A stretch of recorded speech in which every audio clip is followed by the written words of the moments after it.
оиди иди арафа шумо гуфтен рӯза гиранд, агар дусола гуноҳҳояшон бахшида мешавад, оянда ва ҳозира, خب пештара ва оянда. аввал пурсиданӣ будам ки мардуме ки намоз намехонанд, рӯза гиранд, чӣ гуна аст? Мақсад онҳоям гуноҳҳое ки оиди намоз нахондан мегиранд бахшида мешавад, барое ки ба намоз чӣ мегӯянд, сабукӣ мекунанд, вай намекунанд, намехонанд.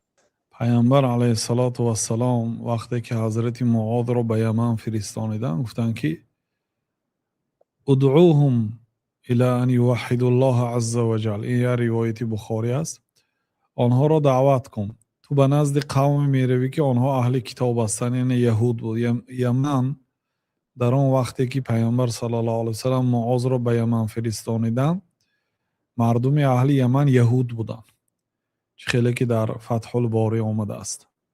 ادعوهم الى ان یوحدوا الله عز وجل. آنها را دعوت کن که الله تعالی را یگانه پرستش کنند. یگان کسی پسر الله یا شریک الله قرار ندهند.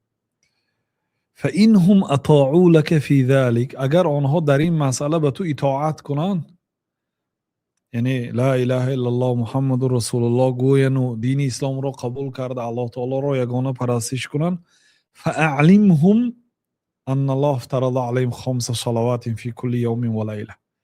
پس برای آنها تعلیم ده که الله تعالی برای آنها 5 وقت نماز را در یک شبانه روز فرض کرده است.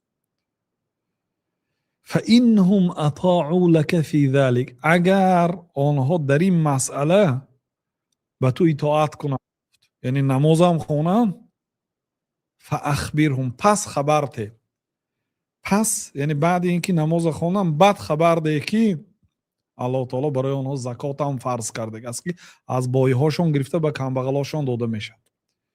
یعنی از بایهای یمن میگیری به کمبغلاشون میتی.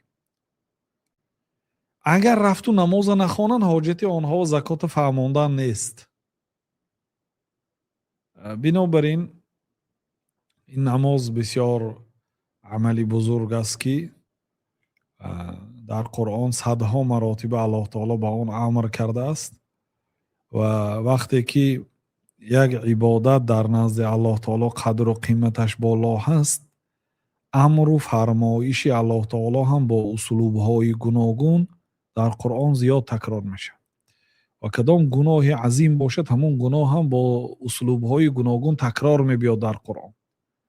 مثلا یک گناهی هست که در قرآن یگان مراتب با نامش ذکر نشده است، نکنید تا نمینه نگفته است الله تعالی.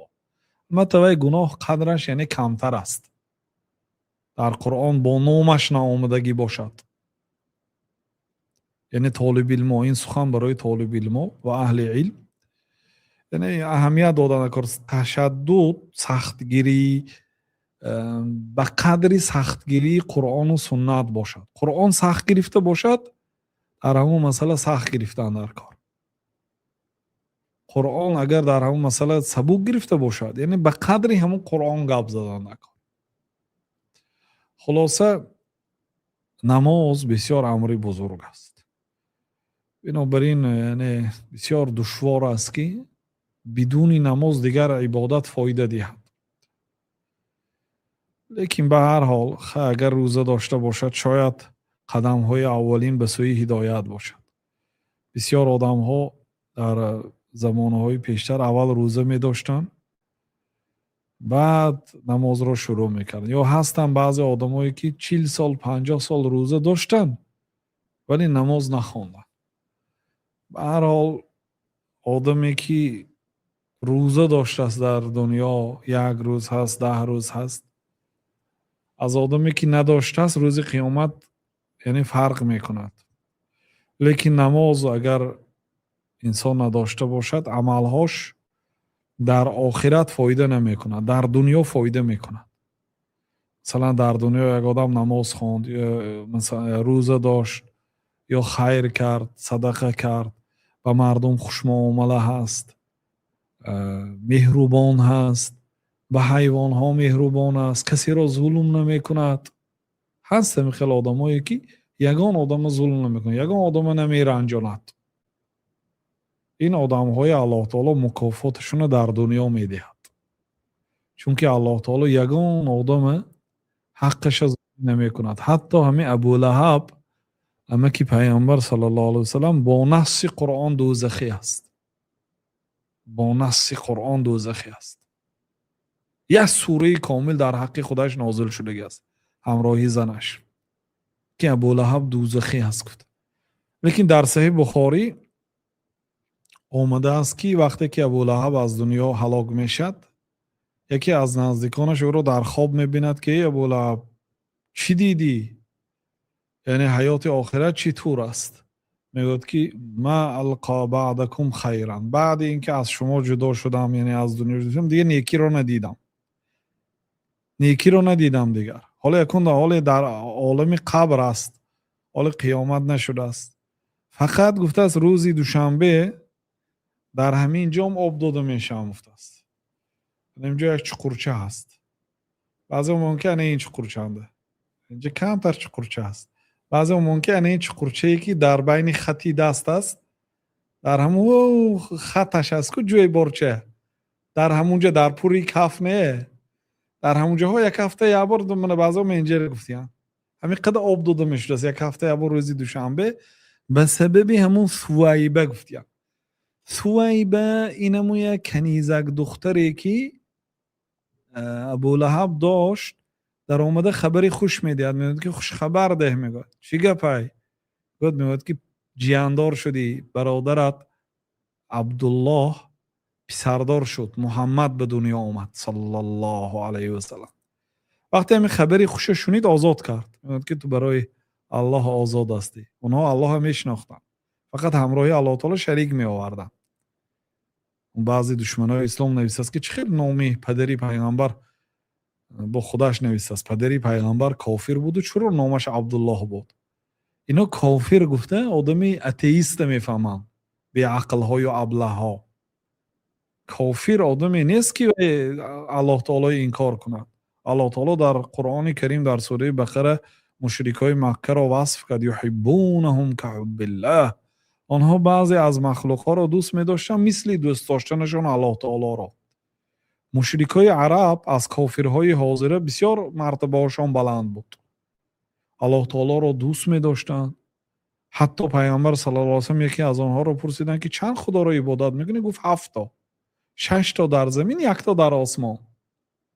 گفتن کی اینهایش را عبادت میکنی، کی اونش را عبادت میکنی؟ گفت که اگر در حالتهای تنگ افتم، مثلا در کشتی باشید و طوفان شود، آنه که در آسمان را عبادت میکنم، در حالتهای وزنین.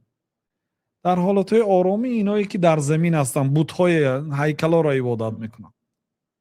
یعنی اونها بعضی حالت‌های بود که الله تعالی را، چخیلی که قرآن گفت که دعوا الله مخلصین له الدین، اگر آنها در کشتی باشند و طوفان شوند، کشتی چاهی پیشینه چخیل بود، اون کشتی 1000 کلان سازیدم الله خواهد اگر میانی کشتی میشکند، به واسطه شمال و به واسطه آب 1000 کشتی به قوت سازید، میانش میشکند، الله تعالی غرق میکند. الله تعالی عظیم هست. این قدری اقیانوس بینید چقدر کلان است. وقتی که آنها به کشتی می نشستند و طوفان میشد، دعوا الله مخلصین له الدین، خالص الله تعالی را عبادت میکنند. همون آدمایی که ضد پیغمبر دشمنی کردند، پیغمبر صلی الله علیه و سلم میخواستن به قتل رسانن، اونها الله تعالی یگانه پرستش میکردن در حالتهای تنگی، فقط در حالتهای سیری پوری بتاشون عبادت میکردن. یعنی اینا کافرای اون زمانه بهتر از کافرای حاضره که در همه حالت به الله تعالی شریک میبرد، الله تعالی رو پرستش نمیکنه. اینا میگوید که وای چه خیلی کافر بود و نامش عبدالله، یا چه خیلی کافر بود و به نام الله قسم خورد یا در راه الله آزاد کردن. اونا الله تعالی عبادت میکردن، الله تعالی رو دوست میداشتن. مشکلی آنها همین بود که با الله تعالی اون کسی دیگه هم شریک می آوردن. 1% شریک بیاردن و مشرک است. تا آن دمی که الله تعالی را خالص پرستش کند. بنابراین ابو لهب میدونست که آزاد کردن غلام کاری ثواب است. همین ثویبه را آزاد کردن. ثویبه زنی که پیامبر صلی الله علیه و آله از وی شیر مکیدگی هستند، حضرت حمزه از وی شیر مکیدگی هستند، ابو سلمه شیرمکیدگی هست، یعنی مادرای شیری اینا بودن. به سبب همون کنیزکی که آزاد کردم هر هفته روزی دوشنبه برای من همینقدر آب داده میشد. اکو این خواب است، یعنی حقیقت، شاید حقیقت باشه شاید نه. به هر حال در صحیح بخاری امام بخاری روایت کردن، لیکن مضمونش به قرآن از کدام جهت درست میگیرد که الله تعالی میگه فمن یعمل مثقال ذره خیرا یره، کسی که مثقال ذره نیکی کند مکافاتش میگیرد. یعنی مثقال ذره او وقتی که از تیریزه آفتاب در آید، در همون شعاع آفتاب چنگ ها دیده میشد. اگر پرده پوشید دیده نمیشد، حتی چراغ باشد اونو فقط همون در نوری آفتاب دیده میشد. ذره های دیگر وقت دیده نمیتونید. هست همون چیز حاضرم، همون نفس میکشیم لیکن چشممون نمیبیند. میده همون نامش ذره میگد. کسی که مثقال ذره نیکی کند مکافاتش رو میبیند. من همین در اروپا وقتی مغازه میدارم سبحان الله میبینم کامپیرهای 97 ساله 98 ساله یک خیلی چیه ولسپید های الکترونی هم خیلی متارچه هاشه همون که راست میدارد همون پیششنده عباره ثبتشه همونجا میموند خریدش 97 99 پور موی سفید های پیرزن ها میخلا. یعنی الله تعالی برای وها در همین دنیا نیکی کرده است. یعنی شکمشان سیر چیزی که خواستن خریده میخورن، عمری دراز. این برای همین مکافات، برای نیکی هایی که در دنیا دارند. و مردم ممکن نیکی میکنند، با حیوان نیکی میکنند، یا آدمی محتاج میبینند مثلا دستی یاری دراز، الله تعالی مکافاتشون در دنیا میدهند. لیکن وقتی که از این دنیا میگذارند آتش ابدی هست.